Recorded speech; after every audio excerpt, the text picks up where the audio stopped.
Welcome back friends to another video tutorial from anitabioconcept, and today I am going to discuss about construction of cDNA libraries. So before going ahead, you all should know about cDNA, what is cDNA library and why it is needed. cDNA is that type of DNA molecule which is synthesized in vitro from an RNA template or by utilizing RNA as template.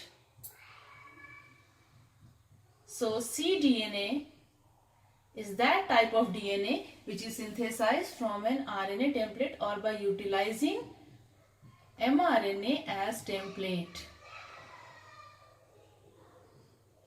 Now, what is cDNA library?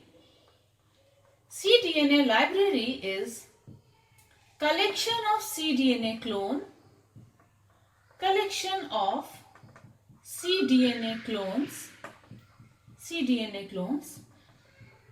containing mRNA copies which is isolated from an organism or from a specific tissue or cells of an organism. Okay.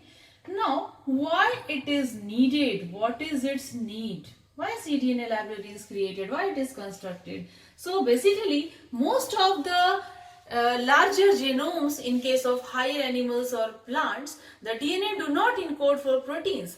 So to identify the expressed DNA sequences or for the easy identification of the DNA which are expressed, it is being made possible by the help of cDNA library or complementary DNA library. So the main need of this cDNA library is to know about or to identify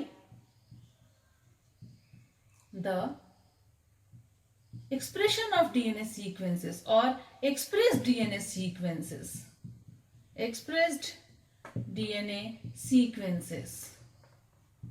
So this is all about your cDNA library and its need. Now, what is the basic mechanism which is needed for the construction of cDNA library? So in most of the mRNAs does contain poly A sequence or poly A tail.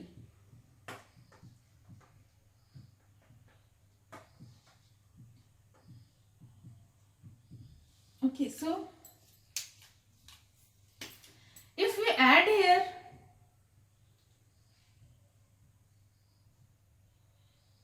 poly T oligomers,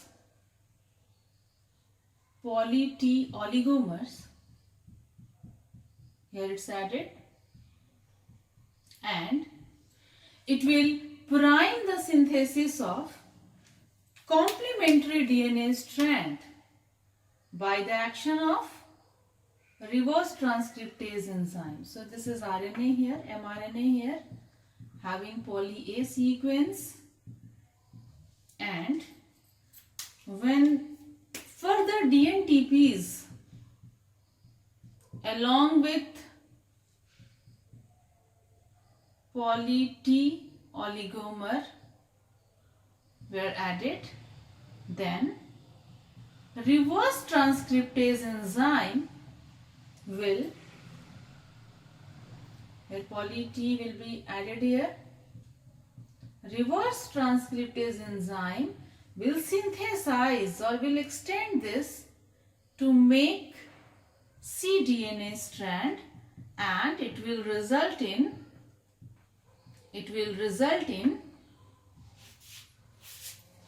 cDNA mRNA hybrid.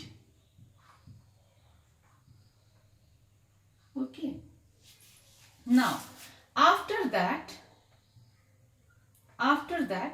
with the combined effect of RNase H enzyme, DNA polymerase 1 enzyme and DNA ligase enzyme, the double-stranded DNA molecule is formed. So how this takes place step by step? Suppose in sequence the enzymes will be added. RNase H enzyme is added, and what it is going to do here? It is going to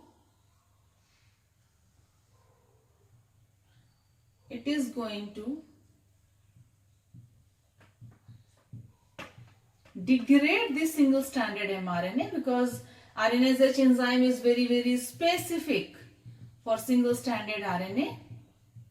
So it is going to degrade, and after that it is going to degrade this single stranded mRNA in broken fragments. Broken fragments will result, and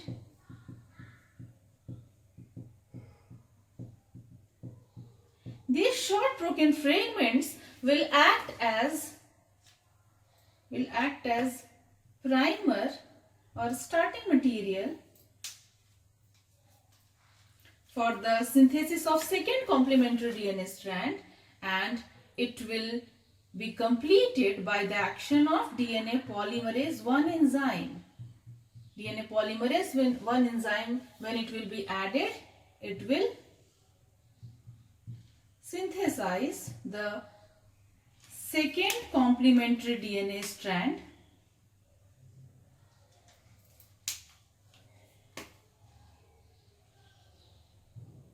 This is the second complementary DNA strand. This DNA polymerase 1, so this DNA polymerase 1 synthesizes or catalyzes the formation of second cDNA strand, as well as it replaces the primer. So it replaces the primer also with DNA strand, and so in this way double-stranded cDNA molecule is formed.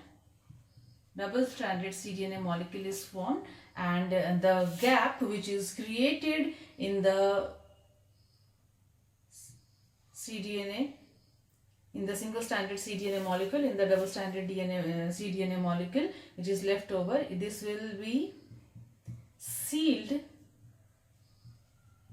by the help of DNA ligase enzyme. So the final double-stranded cDNA molecule is formed. Now this double-stranded cDNA molecule is cloned after being inserted into cloning vectors such as plasmids and lambda phage. So now it's very simple. Now it should be clear to you that how this cDNA molecule is created by the help of reverse transcriptase enzyme from the mRNAs in case of eukaryotes. And cDNA library is the collection of cloned DNA fragment, cloned cDNA fragments in suitable host cell. So this is all about the construction of cDNA library. I hope you like this video. If you like this video, please subscribe my channel. Thank you.